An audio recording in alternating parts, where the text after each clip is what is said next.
Manish Dangi now joins us, and the reason why we invited him back on the show today is to remind our viewers that Manish was perhaps one lonely macro guy who called or who made a case to buy into equities purely based on the macro trends.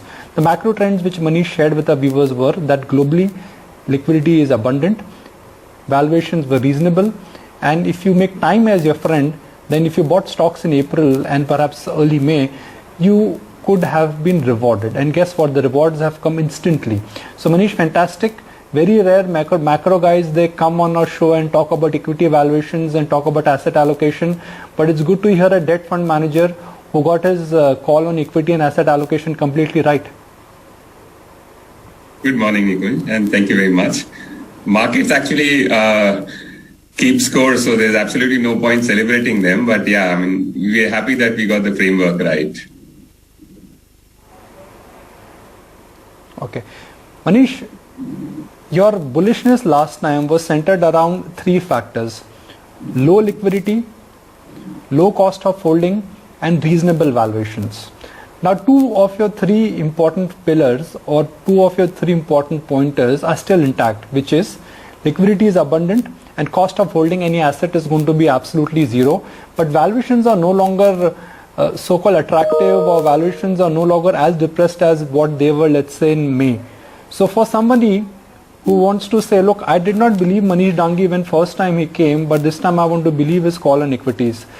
Should one expect double-digit returns from equities from here also? True, Nikunj. In the month of April, if you had heard us, perhaps, there was 22% of returns on table, annualized returns for 5 years.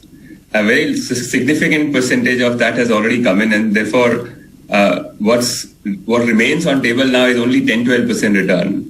So it is true that some of the valuations have upcorrected, but it's also true that now we have a promise from majority of central banks and most importantly Fed that interest rates would stay low for very, very long.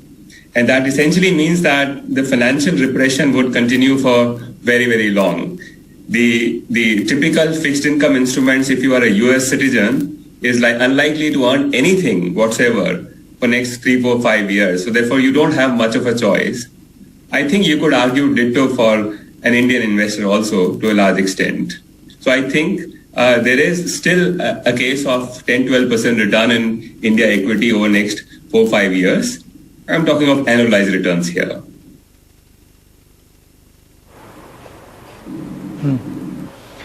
Manish,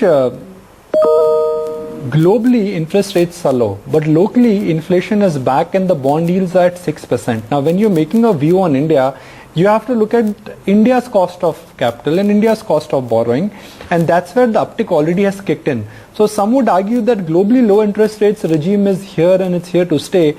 But if Reserve Bank of India did not cut rates in the last policy meeting, and if bond yields are north of 6%, so that uptick which we are anticipating is perhaps over.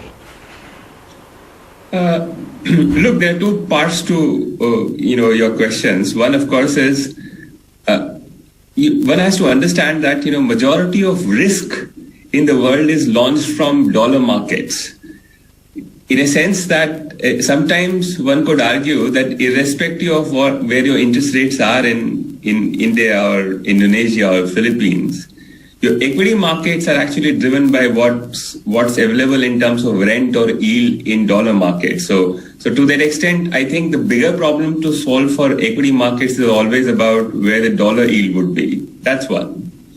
Number two, I understand that Indian interest rates are unlikely to go down sharply from where they are right now. But the big theme of financial repression is playing out even at these yields. You ought to understand that even at the levels that we are today, you actually, as a fixed income investor in a fixed deposit, you are earning negative returns. And it's very likely that this would continue. As a matter of fact, our reverse repo is just 335. Banks are deploying huge amount of money at 335 every day. The depositors are deploying their money for 1 year, 2 year at 5% or thereabouts. And it's very, very likely that the banks would actually bring down these 1 year, 2 year fixed deposit rates for next 1, 2, 3 years. So I think the broad theme that there is a financial repression, that there is very little that you earn in fixed income, real returns I mean, which is why you must go to equities. Now that number is not going to be nominally zero in India, because India has some lower bound of inflation. Now we've seen in last 7 months, despite growth collapse, the inflation has been stubbornly, 6% and above. Of course, some of it would unwind. And yet, I am sort of fairly certain that India has a bit of a lower bound on inflation at 4% or thereabouts. So India's real returns in fixed income, even at 5% of fixed deposit or 4.5% of 2-year AAA rate, would stay low and very low. And which is why the lure for equity should be intact, even for an Indian investor.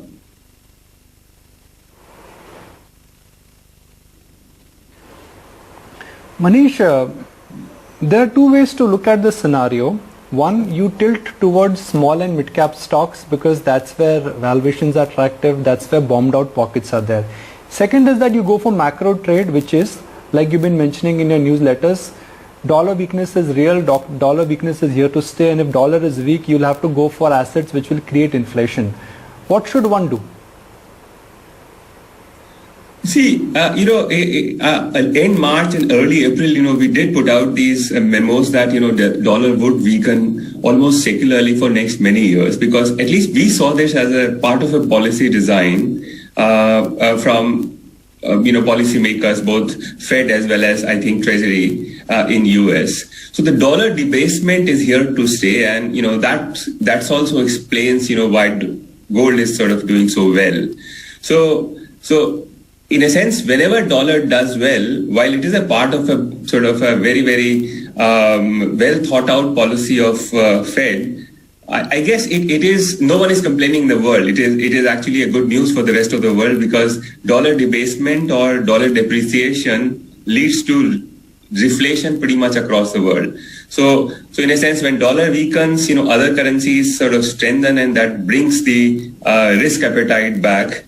A lot of our corporates and corporate in emerging markets have borrowed in dollar, and when there is a deluge of dollar, when there is oversupply of dollar, the concerns of refinancing them actually fade. So to that extent, dollar debasement and depreciation is actually very good news for emerging markets. And therefore, we continue to think that over next many years, given that it's this hyperactive, hyper-stimulating policy of Fed is likely to stay, we would continue to see dollar deluge. We will continue to see large amount of flows coming in India as well. I think we've discussed about this, Nikunj, many times, that I'm actually very, very constructive on India FDI for next couple of years. It's very likely that over next 1 to 3 years, annualized balance of payment surpluses in India would be close to 75 to $100 billion. Now that's a hell lot of money. $100 billion essentially means if RBI were to sort of suck that money, it essentially means almost about 6-7 lakh crores of excess liquidity in the system every year, annually. What is that money going to do? It's going to leak into a variety of assets, To start with, we are starting to see, even in India, a lot of money is starting to move out of banking system. Perhaps it will go to real estate. And I am actually quite constructive on small city real estate as well. And I am very certain that a lot of this money would go to equity mutual funds, and would essentially means valuations would still be driven higher and higher because of flows of local money as well. What do you make of this entire idea where today some of the big companies which are there in the world, they manage to grow without raising a single rupee or single dollar of capital, or have zero debt, whether it is Microsoft, Amazon, Apple, Netflix? What happens to that end of the market where private funding, PE funding, startup capital, everything has changed now? You see, look, the world that we live in actually has arguably a saving surplus. What Bernanke argued early 2000, that there is a saving glut in the world. And I think, the case for the saving glut has actually risen. See, all of us have to sort of fundamentally understand a point that there are far too many rich people in the world today who actually earn far more than what they spend. Now that excess money is ready to dial some sort of risk. Okay. Initially, I would say in a developing country, intermediation of capital is done by, instruments like banking deposits. The banks actually collect money from depositors and give credit to a corporate who are levering up and perhaps putting up big plants and taking risk. This is what is happening in India for the last many years. But then in I would say postmodern world, in countries like Japan, US, and even to a certain extent Europe, people themselves are ready to sort of invest directly in the risk. And which is what has happened, that, this big boom in private equity, big boom in venture capital, a lot of this money actually is the same people who until about a few decades ago were actually depositing money in Citi banks and JP Morgans, and earning 0.5%, 1%, 2% real returns. But they are now confident enough to sort of dial directly. So in a sense, you are experiencing a disintermediation in the world of capital. And the second part, of course, that you talked about is, firms like Microsoft, Google, these are money machines. They don't require, a debt, At least all of these fandoms, fangs, have one big cash engine, which is actually throwing up so much cash that, they themselves have struggle of deploying it. And the good news is that these are all frontier companies. Unlike oil companies, they are ready to sort of invest in new tech, and which is why this is breeding a new culture, a cult of frontier investing. One of the reasons why India's, so many, new firms have come up, and, a lot of them have been funded by these venture funds, is because, some of these firms are ready to sort of dial incremental risk. So the old paradigm, Nikunj, that, whatever money that you have, you must save or return to the investor. That's not working out. It's actually that a lot of these firms are venturing out and actually investing in moonshot technologies. And that's actually very good news for the productivity growth of the world.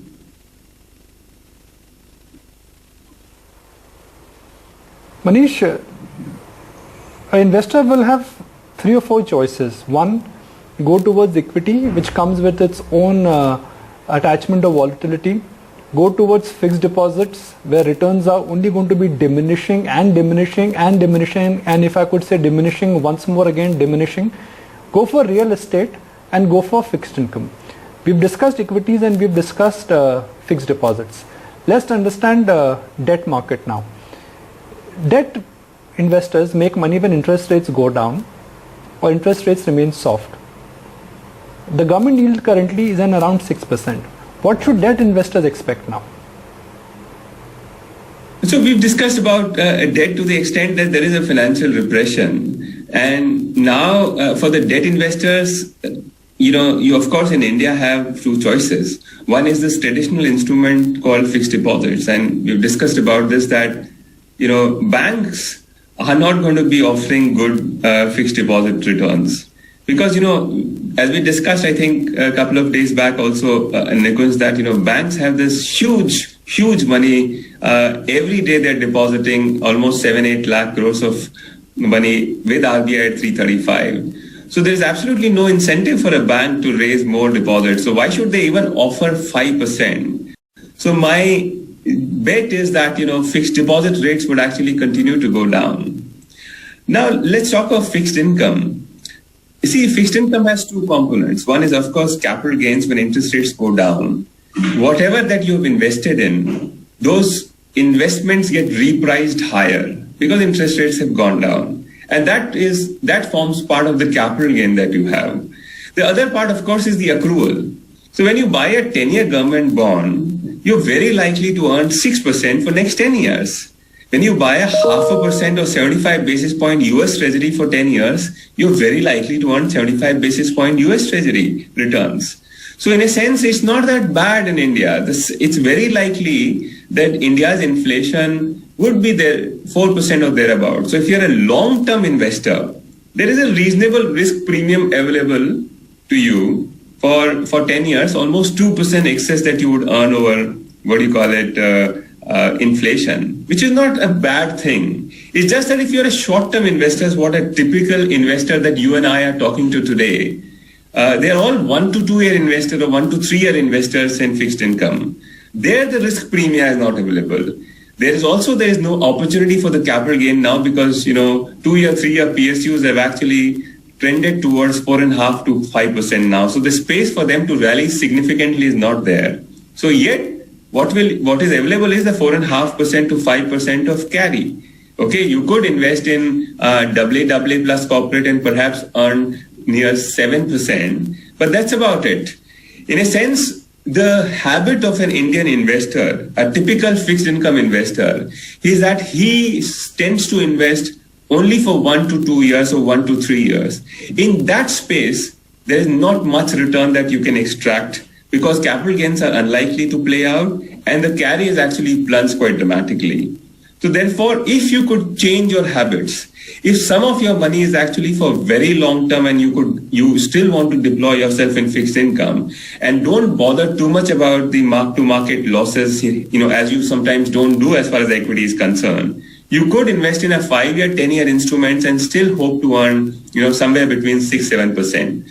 Okay, so concluding that the trade-off has to be made. You can't stay in a fixed income fund for 1 year and hope to earn 7% return. But if you have a plan to stay and stick around for longer term, that kind of return is still possible today. Well, Manish, fantastic to have you back. Thank you for joining us and thank you for walking us through the importance of asset allocation. Seldom people come and say and insist on the importance of asset allocation, but I'll say it again, 80% of the money is made by the asset allocation. It's important to have a combination of debt, equity, fixed income, and sometimes real estate, right? Stay safe, my friend. Good to have you back, and thank you for joining us. Thank you. Thank you very much. Let's take a break with the news.